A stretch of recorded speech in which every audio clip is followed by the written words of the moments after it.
here at Jolly Scholar, Jolly Pizza. My name's Steve Madewell, and for you folks who have sent me well wishes and concerns and all that kind of stuff since my accident back in June, I truly, truly appreciate it. Just as another side announcement, Connie is here from OBS, and Connie asked me to point out the fact that the OBS conference is coming up in February, and if you've never attended one of those, you might consider doing that. You might consider doing that too. It's a wonderful, wonderful event. OBS is a Ohio Biological Survey, and it's been in existence for 120 years, right? 114? Okay, I gave it. I'm not good with numbers, facts, figures, all that kind of stuff.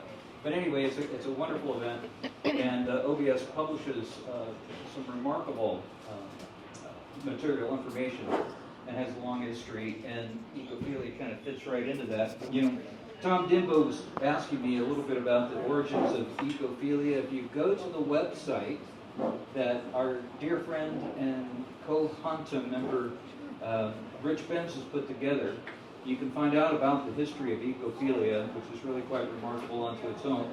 And I would like to thank Rich and Harvey Webster and Dan Best for kind of stepping up and filling my quarter of the contribution while I was kind of convalescing and while I still am. Our program tonight is pretty interesting. I met Christy Frank when I was in Toledo, and some of you know that I went to Toledo and I was the executive director of the Toledo Metro Parks over there for 5 years. But what's fascinating is I didn't meet Christy while I was working as the director of the park system. I met her when I went back over to play a gig in Toledo, and I was playing at Toledo Sub Shop or Pizza Shop. And Christy was there, and the fellow that I was playing with, he was saying, "Do you know that beautiful young lady?" And I said, "Well, no, John, but I can introduce myself." He was all excited about meeting Christy. And then I found out she made nature films. And I was going like, this is incredible. So she did this remarkable film that's going to be showcased later this month by Case Western Reserve Land Conservancy called Ploverville. And it's an award-winning film, and actually, no, that one's a bird in the hand. That's right. I'm getting kind of scared. The one that's going to be showcased by Case Western Reserve Land Conservancy is a bird in the hand, and I'm going to let Christy tell you all about that. She's going to talk a bit about what's involved in making a nature film, and you know, I spent about 45 minutes this week sitting in the recliner, debating whether or not I should get up and try to take a picture of a pileated woodpecker that was pounding on our suet feeder. Because every time I'd start to move, it would fly away. And so ultimately, I just took a picture from the recliner. And that's a lot less of the work that Christy did. So I'm going to let her just take things away. So thank you so much for coming over from Toledo, Ohio. And she's driving back tonight to fly out of Detroit tomorrow morning. So she's, let's hear it for youth and stamina, right? So without any further ado. Thanks. I'm really excited to be here. Thank you for having me. Your group sounds so cool. I want them to franchise and bring one to Toledo, so work on that, okay, please? I'm actually going to show Ploverville tonight, and then I'll play a little teaser trailer in the hopes that maybe some of you will want to come January 21st to see a bird in the hand.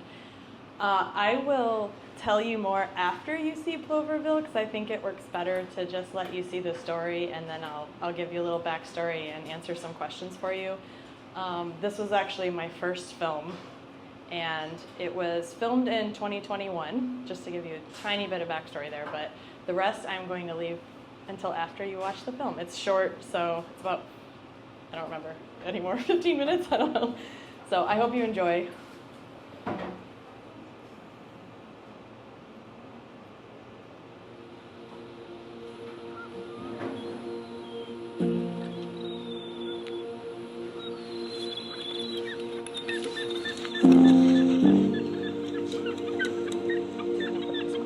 I had people ask me why I came out here every night.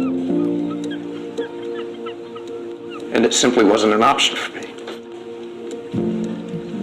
I had to be here. I don't know how else to explain it.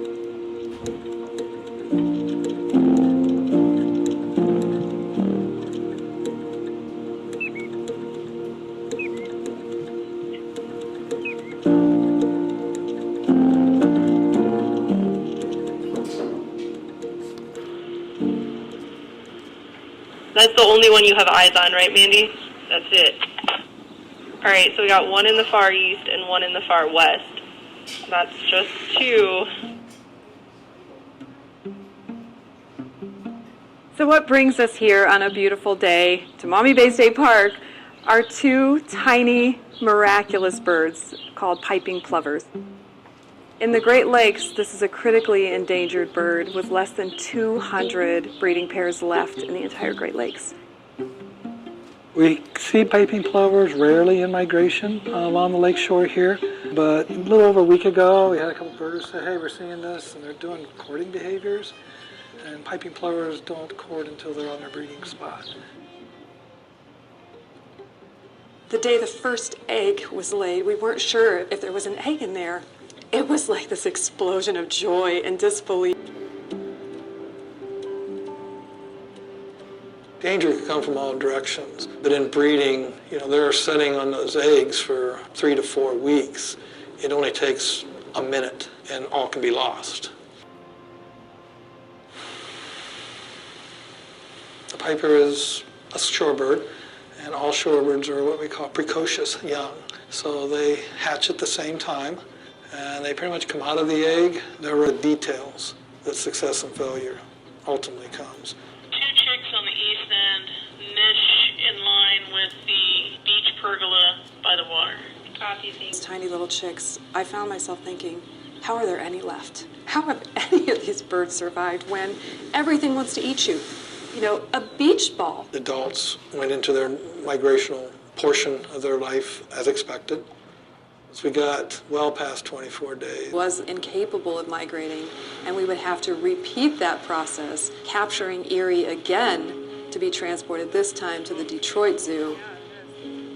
We're very sad that after all of the effort that was put in with the hope that Erie would migrate and become... So one of the things that is being discussed is the use of radio telemetry.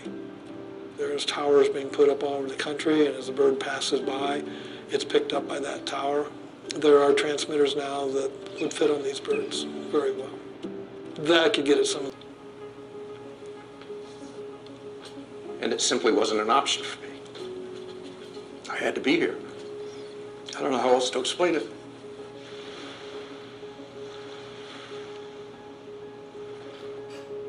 When these piping plovers come back, and I believe that they will, we will do our absolute best so that the future bird watchers can...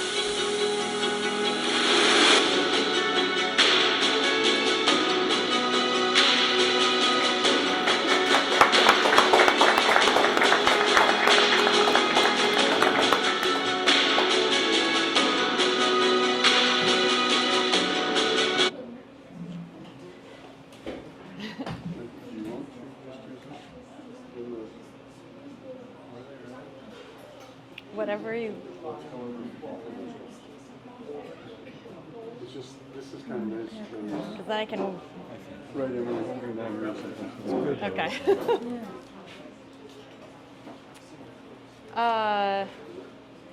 Is that better? Can you hear me? Okay. So I filmed this in 2021. This was not originally going to be a film. It started off because I was at the beach and I didn't even know what bird I was looking at because I thought this bird looks different, and I was there originally because I took a break because I was supposed to be getting photographs for a completely different assignment as a photojournalist a few miles away, and I was not running into luck with that assignment. So I took a break, went to Maumee Bay State Park, and was sitting there, and I thought, this bird looks different, and I'm not a birder, and I don't know what I'm looking at. So I was taking some pictures of this bird, and basically ended up finding out this was a piping plover, and the fact that there was a pair was a big deal. I didn't know any of this stuff. So I ended up starting off photographing this as a story for Audubon. which is what happened. It ended up getting published in Audubon online. But along the way, I started filming just because the people were so excited about these birds. They kind of drew me in, and they were a little eccentric, and I loved them. They were my kind of nerds. So I just kept filming. The only filming I had really done up until that point was some, what they would call B-cam stuff. So basically, like, I would be there, like, on a story somewhere else, a conservation story, to do photographs and to write. And then often some of the filmmakers that I was there with would be like, hey, can you just get some footage for us of this, and this is what you do. And I really liked it. So I kind of just did this because I was playing around. And as the story kept progressing, I thought, I think there's something here. So it was not shot on professional film equipment. And I think the reason I always try to make sure I mention to people, is the story is what's important. The gear matters to a point, but really the story is what's important. It doesn't have to be the most beautifully shot, planet Earth type thing to have an impact. And sharing this story actually ended up raising over $8,000 for the group out of Minnesota, which is, they have a Great Lakes Piping Plover recovery group. And because of screenings and stuff like that I did and presenting this to people, I ended up doing little fundraisers and just accepting donations and stuff, and ended up raising over $8,000, which helped them get a bunch of equipment. Thanks. It wasn't just me, though. I mean, it was all of the people that helped with this. But the reason I mention that is the impact and the power of a story like this, where people come together, and it doesn't have to be the most beautifully shot, perfect story, but just telling the story and getting it out there was what was most impactful. So a little bit about me, and then I'll go back to this. Like I said, I was there originally to photograph that. I have a background in journalism and an MBA, which was way off course, but I have an MBA. And then I had a day job at the time. Well, I mean, I still have a day job, but I have a day job at the time. And when I was doing this, it was just a freelance photography stuff, because I really care about science and conservation and wildlife. So all of my freelance work was pretty much centered around that stuff. So it was like I said, mostly photography, some writing. That's what I was there for. Because of this experience, I ended up being a monitor as well, because I was there so much anyway. I figured I might as well volunteer.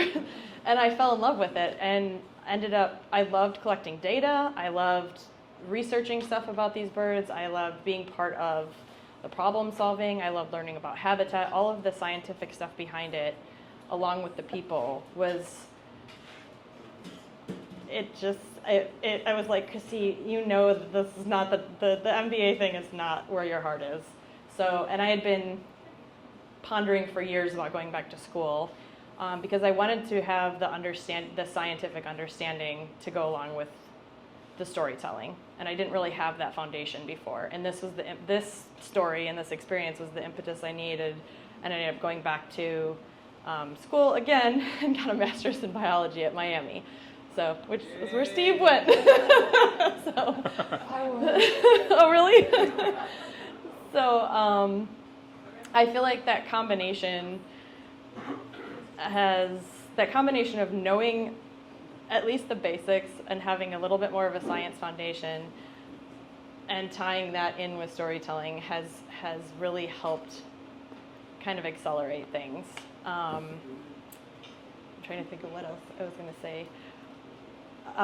Everyone always asks, so I'll just get this out. Unfortunately, the birds never came back. People were very upset. They went back for the following 2 summers springs, hoping that the birds would come back. They did not. So one can assume that they probably didn't make it. These birds face a lot of challenges. A lot of them had been going down to where SpaceX was launching. So there's some theories that could potentially be why. And there was also the red tide in Florida, which was affecting a lot of them. They face a lot of hurdles along the way, not to mention that migratory journey. Erie also did not make it, which was devastating to the volunteers. They hadn't had a piping plover in captivity. That was really going to be a first time having like an ambassador piping plover. and it didn't end up working out for Erie. So that was sad as well.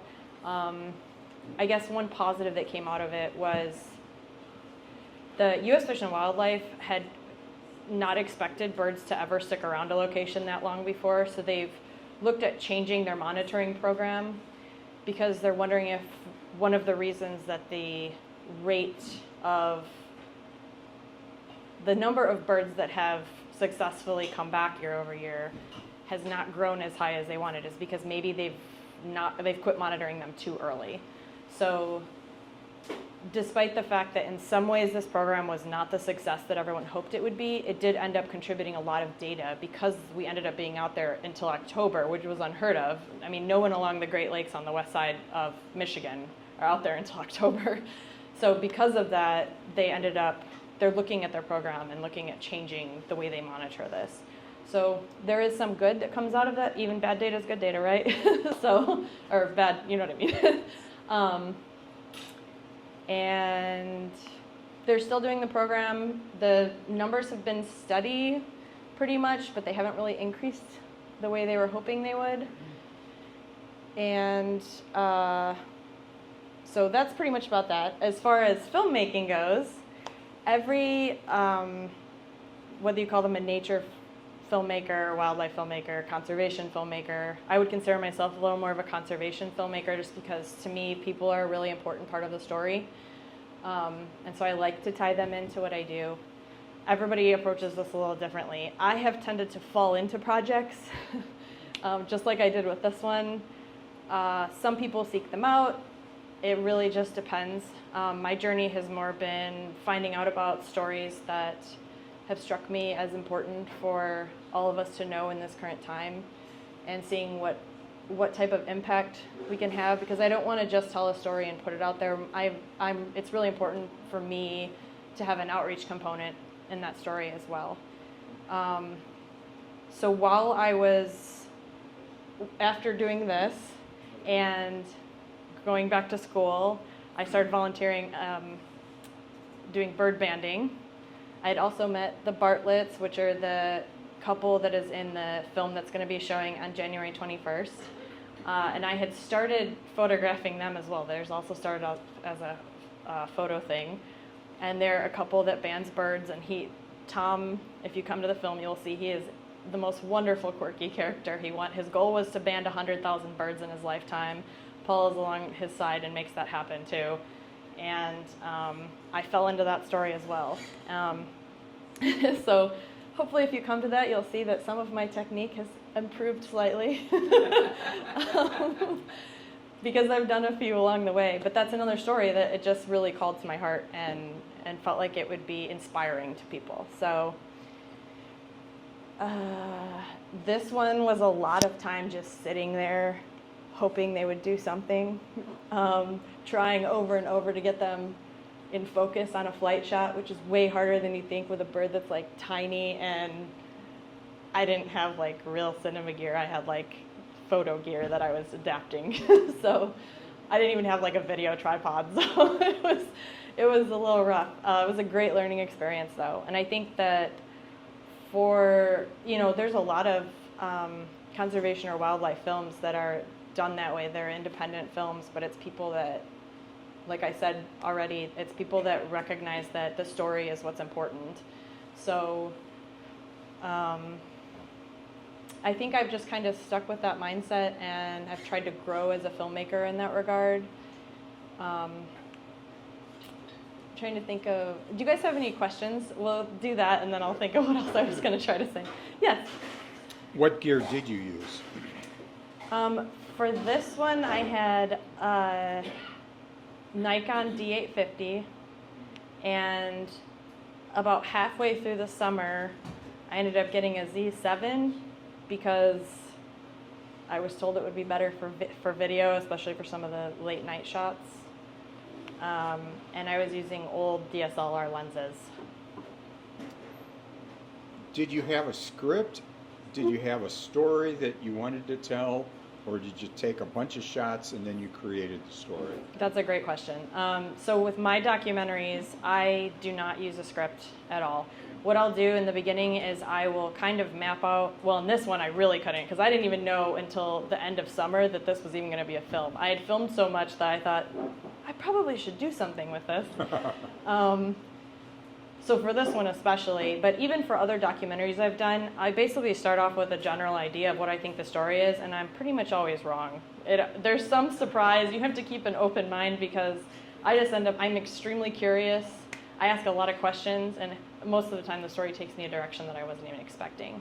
With the people that you saw in there, that's interviewing, and that's me pestering them with a lot of questions. I have a very good success rate at making people cry. I'm not sure why. I'm very proud of this. Well, it worked tonight, so. I've been doing interviews. I didn't mean to make you guys cry. But that's all just me sitting down with people one-on-one, and it's just me, and then I have cameras rolling, and I just try to really get what people feel about it. Because at the heart, I think of even any type of conservation endeavor, it's people's passion is what's at the center of all of that, and their hearts and their emotion is what's at the center of that, and that's what's driving them. And that's what I really want to bring out, because I'm hoping that that connection inspires other people. So, did you have what was your other question? No, Oh, okay. that was good. If you've been out to Headlands, you will see on the eastern side of the Headlands beach in Menor, there is an area that has been designated as a potential plover nesting area. And prior to this work and to those birds coming back to Maumee Bay State Park, plovers had not nested in Ohio in what, 80 years? 83 years, yeah. So whether or not they're nesting at Headlands, I can't tell you, but there is an area there that is roped off and says, potential plover nesting areas. Which is exciting, because hopefully by having protected habitat like that, it will provide a refuge that will draw those birds in, because there's so few places for them to go that are left. You had a question in the back? I do. Christy, I'm already wrong. Oh, hi, nice to meet you. So I had the pleasure of seeing a bird in hand 2 years ago for the first showing of it in Toledo. You saw the draft version. Apparently so, because it was like, if I'm not mistaken, it was over an hour long, and now it's 25 minutes long. I want to know how you go about editing something down and really how you decide what you're going to keep in it and what you're not. So there's a saying that's kill your darlings, and that's even in writing and everything, pretty much any creative endeavor. And that's basically, you might think something's really special, but it might not hold other people's attention. It might not be core to the story. So we had to kill a lot of darlings. And I had to do that with this too. I sat down with, for both films, I had different editors for both films. The other creator of A Bird in the Hand, Alex, and I, we edited that one together. For this one, her name's Grace. She's an amazing cinematographer and editor. I love working with her.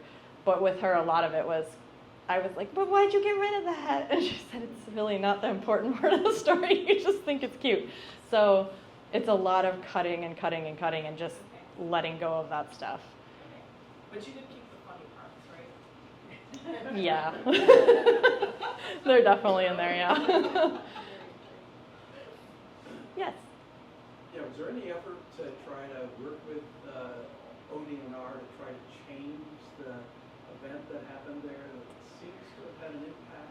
Yeah, that was tough. There were the volunteers even, which was kind of heartbreaking to watch this. And I was in kind of a weird position because I'm trying to document this from a really non-biased point of view, but I'm also volunteering and I have my opinions. But the volunteers even, it was a nonprofit group that does this every year.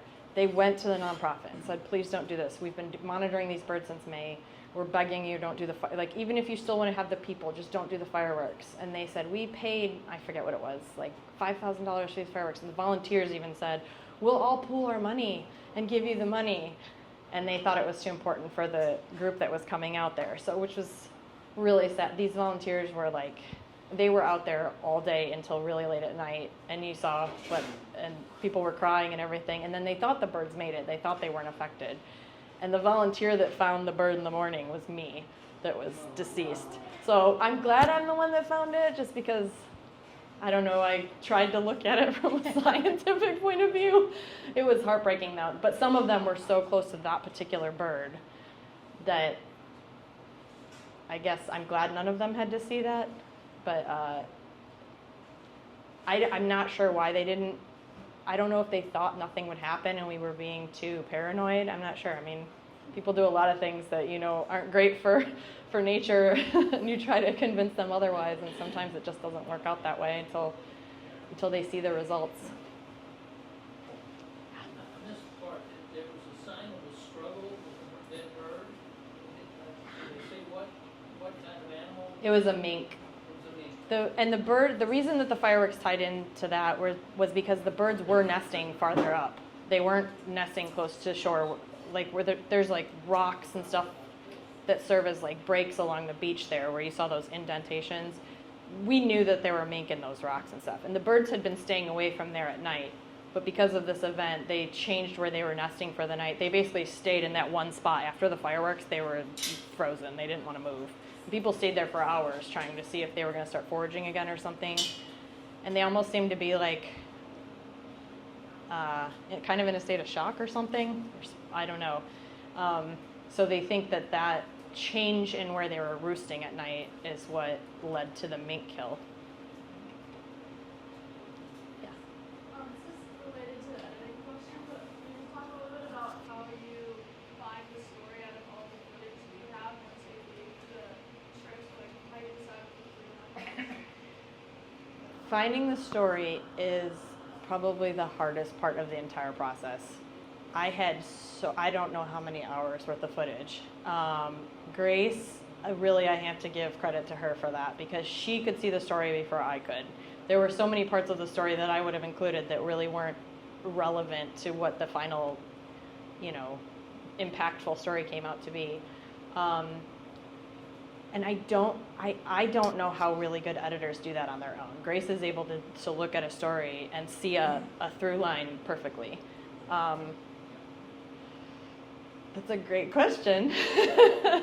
I think a lot of it, though, is just playing with what do you think are the most important parts? What is the most impactful part? Where's the struggle? Because, I mean, in every story, even fiction, nonfiction, documentaries, the most powerful story over and over again, and this has been this way for I don't know, hundreds of years, is the whole hero's journey thing. So in a way, this kind of follows the hero's journey. You've got the birds, you've got them, aspiring to migrate someday. Then you've got the struggle, which they had multiple struggles, and then some type of conclusion. So really, when you're looking at this whole story like that, and you'll see that with anyone that comes to A Bird in the Hand, you'll see that same type of hero's journey. You've got Tom and Paula, that they have this goal of banding 100,000 birds, and what are their challenges along the way, and are they going to get to that goal? So I think that's one of a good editor can look at it and really see what's going to pull people in, what type of challenges are there that are important to the story, and what's going to give people an ending that either inspires or motivates or leaves you feeling good. You had a question? Yeah, this is related to the how do you edit something down? Okay. How do you find a story? How many hours of footage did you have to cut into this? I should have looked this up, because it's been a while since I've shown this. It was a lot. It was hundreds of hours of footage. And I also was not good at, because this was my first film, there's a lot of rules as a filmmaker that you don't know if you're a photographer. If you're a photographer, you just snap a picture, or you snap a bunch of pictures, and then that's it, right? A filmmaker, I didn't know you're supposed to film at least 20 seconds or something of action. So poor Grace had to work with a lot of footage that was really terrible. So I don't know I used to know the total number a couple years ago. I've forgotten, but it was hundreds of hours of footage, and a lot of it really bad footage. Yeah. Where is this film available for us to tell friends about? Right now, it's nowhere. I have to figure out what to do with it. Every time I've thought of, I need to figure out some sort of, I want to do, even if I put it on Vimeo and just rent it for a couple of dollars and donate the money, to the cause there. Every time I've thought about doing that, someone's been like, "Hey, can you show that somewhere?" So I haven't done it yet, but maybe this will be the final one, and then I'll put it out there. But I have my contact information. I'll show in a minute if you guys have any interest in showing it somewhere else, or if you eventually want to see it again or something. Just email me, and I'll add you to my email list, and I promise I won't spam you. So, yeah. Which beach was the nest actually on? Is it the Lake Erie beach or the inland beach? The inland beach, which was really funny because when the birds were mating, which you saw that really funny little mating sequence, which I didn't realize either when I was filming that that's what they were doing. That's weird.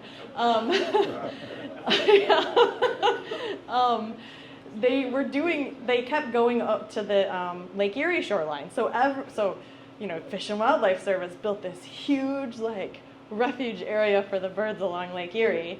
And then, of course, nature doesn't do what we think they're going to do, so they actually ended up making a little nest with the little pebbles and all this stuff over on the inland beach.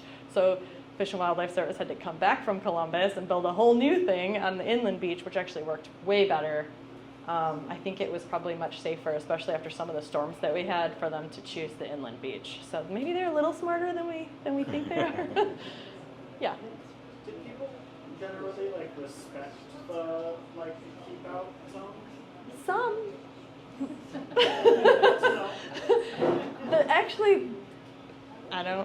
I'm just gonna be blunt here. The worst offenders were photographers, nature photographers. So the general public, for the most part, were very curious. There were so many people that ended up volunteering because they were fascinated, and the volunteers were so excited about it. It was very contagious. And this really taught me how important community around a purpose is, because I think that was probably the most empowering thing, was you had these people that didn't even know each other that came together over a purpose, and some of these people had no idea anything about Piping Plovers before they started volunteering. But they came together, their excitement built, and their excitement also spread to all these people that were coming to the beach, who also got interested in birds and migration and nature and how people can protect them and come together. And really, outside of people letting their dogs run free all the time, probably some of the worst offenders were nature photographers that just wanted to get that perfect shot. Yeah. Given your experience, are there other conservation themes that you might be exploring at this point? Given this, your evolution in terms of doing this kind of work? Yeah, there's a lot. I'm such a curious person. Sometimes I have a hard time narrowing down what I want to work on next. I did a land restoration film after this one that was interesting. It was really hard to make dirt interesting, but I tried. So that was great. I really like stuff that involves more people, like I said. So I'm not sure what my next project's going to be. I have a few stewing. If anybody has any great ideas, please let me know. So, yeah. How many films have you done? What are the other titles? Flowing Forward was the land restoration one. A Bird in the Hand was the third one. Robots to the Rescue was the fourth one, which had to do with science. This was not conservation related, but it did have to do with science. There's a veterinary surgeon in Cornell that is using refurbished robots to do surgery on rescue dogs. So, very cool story, very outside of my wheelhouse, but it ended up being really neat, and I don't know, we'll see where that ends up going. But that was the most recent one that I finished. How did that story fall? Did it fall in your lap, or did you? Yeah, someone saw this one, and someone saw A Bird in the Hand and said, this is not like your normal nature story, but it involves people and science, and I know you like people and science, and I love dogs, so so that's how I ended up doing that one. I guess you just never know where things are going to take you. Do you find that with 4 films now under your belt, do you find that that you're honing your technique about, you know, from ideation to conceptualization of how you're going to script, to how you're going to actually film and put it all together? In some ways,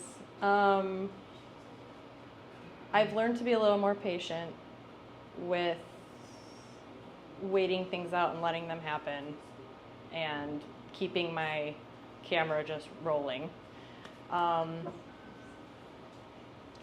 And in some ways, I think with documentaries, you kind of just have to really keep an open mind because, like I said, you don't really know where the story is going to take you because it's not like a narrative where you can control the arc of the story.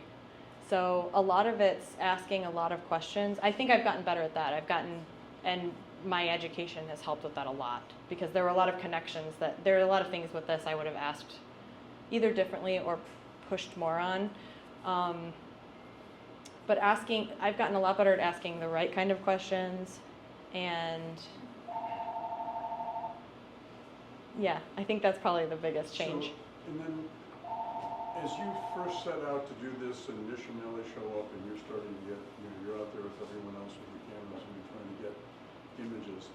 Are you thinking about, hey, I need to go interview Mark Shieldcastle, and I need to interview Kim Kaufman, or did you just get all this footage, you came up with the fact, hey, it lends itself to being a story that I can tell, and then all of those interviews happen at the end, and this is just brilliant editing that creates the arc of the story? Is that how it goes?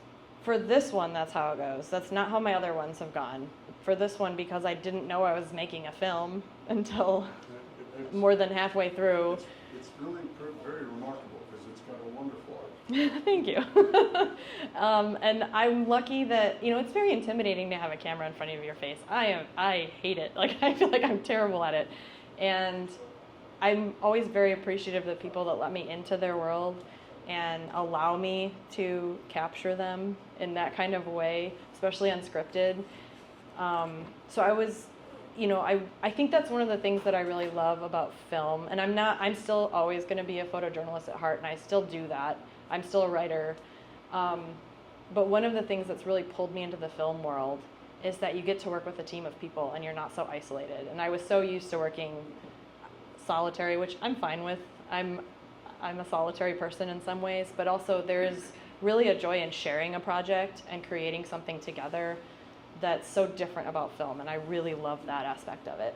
And do your ambitions, like for new projects that come up, are you just concerned about a story well told, or are you concerned about what impact is it going to have? In other words, are you trying to think about how is this going to influence people, motivate people, or, you know, do you have an agenda, you know, once the film is done? I have an agenda, but I try to keep it. I try to approach things with a really open mind. So I try not to tell the story with an agenda, but I do try, so it's both really, to answer your question. I don't want to make a film just for me. I don't care about my name being out there. What I really care about is having a story that, as cheesy as this sounds, impacts the world for good in some way, even if it's in a tiny way. So, yeah, at the end of the day, if one person's been affected by one of the stories that I've shared, then I would consider that a success. Yeah. How are your endeavors funded? I mean, this is not free stuff. This is why I still have a day job. The robot film I did get funding for, so that was really nice. It is so different to have funding on a film. This one was self-funded. Just I paid the editor to help me with that. A Bird in the Hand was completely self-funded. So you need an executive producer. Are you volunteering? Yes, anyone that would That's like to just be the title that I'm... anyone that would like to be my executive producer, please step up. You've got all the financial resources of ecophilia behind you. That's right. Oh, wow. Pass the hat. That was big, Dan.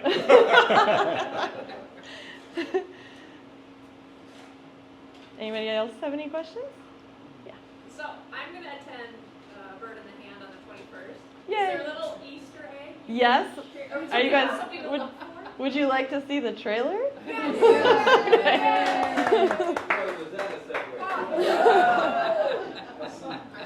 Oh, and I will say too, this film, it did not pick up a lot of the music, which does add a lot to the emotion of a film. Maybe more of you would cry, but the speakers at Capitol Theater, you'll be able to hear a lot better. So, I mean, this is an awesome venue. I'm not saying anything bad about the venue. It's awesome, but This is low tech and proud. but you'll be able to hear stuff better at the other place.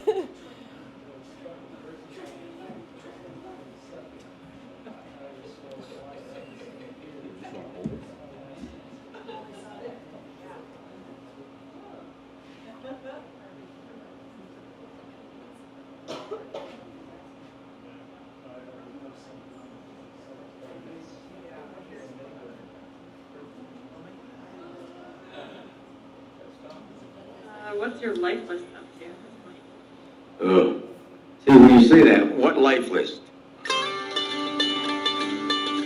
People have asked me, you know, you're never home. The birding thing is so neat. And our neighbors are like, you're going again? Oh, it's a field sparrow. Good one. Oh. I met Tom at Heidelberg College. I knew he was interested in birds, but I had no idea that my life would become what it's become because of marrying Tom. And it's been wonderful. Okay, anybody else want a picture? All right, here we go. My long-term goal for banding now is to band 100,000 birds. Not many banders have done that. In North America, it's probably 50. He has a passion. It's a Canada warbler. Most people don't really have a passion like that. I want to give back, so the banding adds to the conservation of the birds.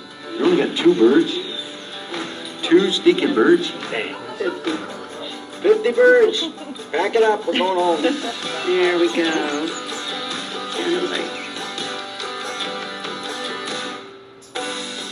Look at that, man.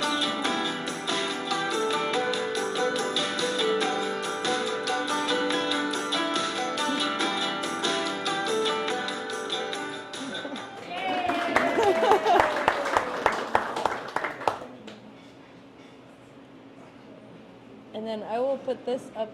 Oops, did not. Yes. So if anyone wants to reach out to me, there's my contact info. If you send me an email, I'll probably say, hey, join my newsletter so that I can spam you, but I'm the worst at this. I was going to do a newsletter every quarter, and I think I've done one a year. So That way for 1 second? Yes. Sorry. Thank you. What time is the showing? on the 21st, what time is it 7? 7 p.m. on January 21st. You can buy your tickets on the Western Reserve Lake Conservancy's website. And Come out, $10.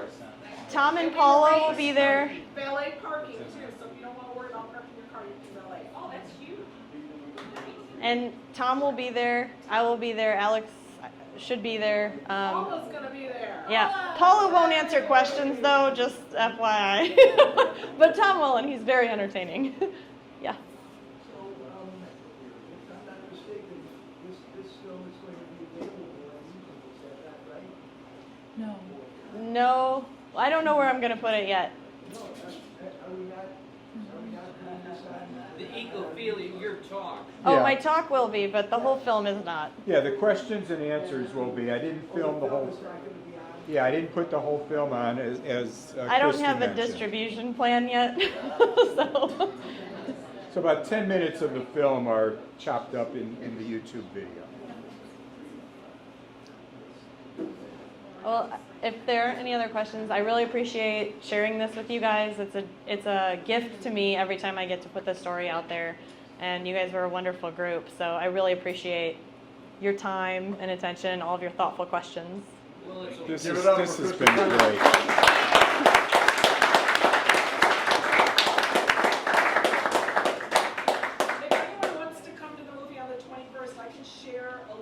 Harvey and he could share it out with Ophelia after the event. Well, Thank you. someone can, maybe not me. It'd either be Harvey, Dan, myself. I'll just forward it to or Dan. Rich. It's actually on our website already. Oh, great, thank you. Hey, let's give another big round of applause. Thank you. Oh, wait, I have one more thing. Oh, wait, there's more. There's one more thing. This is for Steve. Steve actually wrote one of the songs out of the generosity of his heart for A Bird in the Hand. And so I have a little thank you for you. Thank you very much. What you did. Well, you can open it if you'd like. Yeah, do you want help? We'll see. Is it wrapped? It's loosely wrapped. Okay. There's a little card in there too, but you can open that later. Oh, wow. When Christy came over to the show that John Burrell and I did in Toledo, and I found out she was a filmmaker, we followed up with a musical or a photo montage for 2 songs. another concert I did over there. That was fun. And of course I sent her a different version of a song than I actually played that night. So the still photos that she provided were a little bit out of sequence, but it works well anyway. And so she had mentioned that she was doing this thing for Tom Bartlett, and we decided that we'd provide some music for it. And so. And it's beautiful. So yeah, That's come gorgeous. hear it.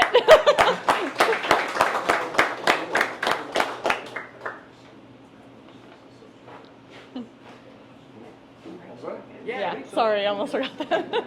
Okay, well, hey, thanks for everyone coming out. This is like our best attendance we've had in a long time.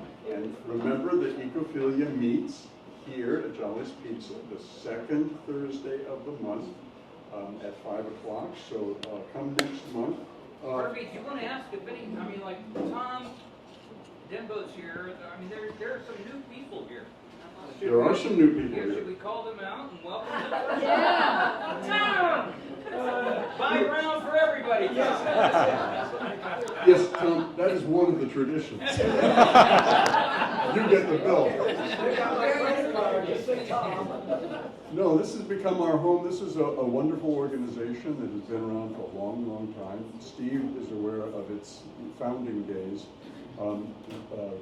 Clyde Simpson and I and others got involved with it because of Peter Pesch, who was the chairman emeritus of the astronomy department at Case. And when I got involved in Clyde, it was a group of retired physicians and engineers and biologists and naturalists and professors and a lot of intellectual horsepower, and there would be a speaker, but oftentimes, let's just say the audience might not have been quite as generous to the speaker as we've been to Christy tonight. Just from the standpoint that if you made, an assertion, well, okay, where's your attribution? Prove it. Where's it coming from? I mean, these are people of science.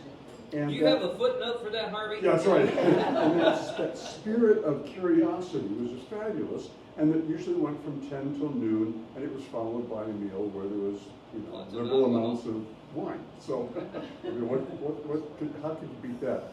And it ultimately ended up at the Cleveland Museum of Natural History, and it met there until the pandemic year, and then it kind of sputtered, met over at Judson Manor. And one of the things that Peter did before he passed was he got us together and said, boys, this is to Rich and to Steve and to Dan Best and myself and to Clyde, promise that you will keep this going. And so we are honoring Peter's his legacy in it.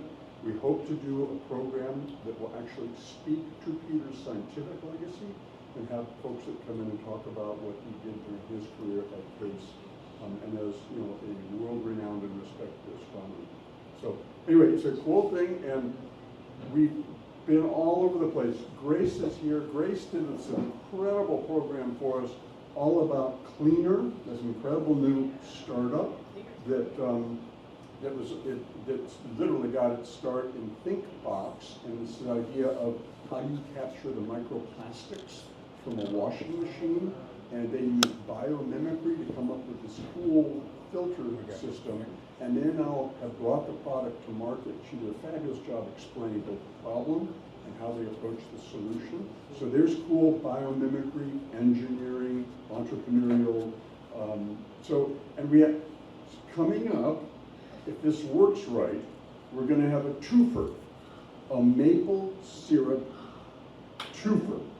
And let me just find, if I can find where Dan Best's thing is. So our speaker in February is going to be Dan Best, our own Dan Best, and he's going to talk about the history of maple sugaring and the maple, how maple syrup came to be, and its heritage. And you know, we know that Geauga County, of course, has the finest maple syrup anywhere in the land.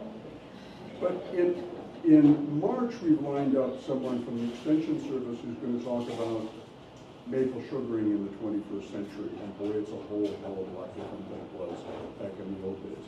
So I think it'll be a really interesting deep dive into maple sugaring. One of the programs that we're trying to line up, we can get in herd the cats, is in a kind of the same spirit as we want to celebrate Peter Hesch, is we'd like to celebrate Bruce Latimer, who is a longtime member, and have some of his colleagues come to speak to his scientific legacy. It would be a PowerPoint, it was just having them tell stories, but also talk about the amazing science that was done in the community of science, those paleoanthropologists and what they accomplished. And we are always looking for new speaker and program ideas. Tom, like a Sandusky Bay program might be an interesting thing. Since you're here and you're buying all our food and booze, you might as well do a program for it. So, you know, if you have ideas, send them our way. And we apologize that we don't have the entire year's calendar set yet, but we'll get there. And also, if you know someone else that has made an incredible impression on you with the presentation, you know, let us know, or let them know that we're here. You know, I think ecophilia is a bit of a nugget that we can celebrate. In fact, I think it'd be a great film to be made. You know, just saying. I've got the history on our website, but I think that this continues on. Our most difficult thing is trying to put programs together, and you are ecophilia just as much as we are ecophilia. So you know, we're looking to have your word spread out to the society amongst us. So think about that. Yeah, back in the good old days, Tom would look around the room. He would go, I haven't heard from you for a while, so why don't you do volcanoes in Hawaii? How about that, Fred? Yeah. And the next thing you know, somebody would be putting together a program. And so it's just about that simple. But thank you, Christy, for that was a great talk. Thank you all for coming down here tonight. Harvey, Rich, Dan, we've all kind of thrown in, and if you've got an idea for a program, please let one of the four of us know. And you know, one of the things I was thinking about the whole Ploverville thing, it's a crazy time that we live in, and it's a challenging time on so many levels. And one of the things that often uplifts us is these little environmental wins that we get. So the other day when I was driving down to the Cleveland Clinic on my way to a therapy session, which I'm having entirely too many of, I had a bald eagle come down Martin Luther King for about the 6th time I've seen him this winter. And I called Harvey, and I said, Harvey, you know there's a bald eagle flying down Martin Luther King nearly every time I come down to the clinic. And he says, oh yeah, there's a nest down here. Mary Jo saw the nest. She reminded me today on the way down here. But one of the things that's lovely about a little thing like Ploverville, it reminds us in the challenging times that we are making incremental progress to a better day. So that's something that's very important for us all to hang on to. So thank you all for coming out here. Thank you, Harvey. Thank you, Rich. Thank you, Christy. And thank you, Jolly Pizza. One last thing. They weren't open today. Jolly Pizza was not open today, and we found that out yesterday. And we knew all of you were on the road coming here, and Harvey solved the problem by begging. And I just wanted to thank Jolly Pizza for being here and being open.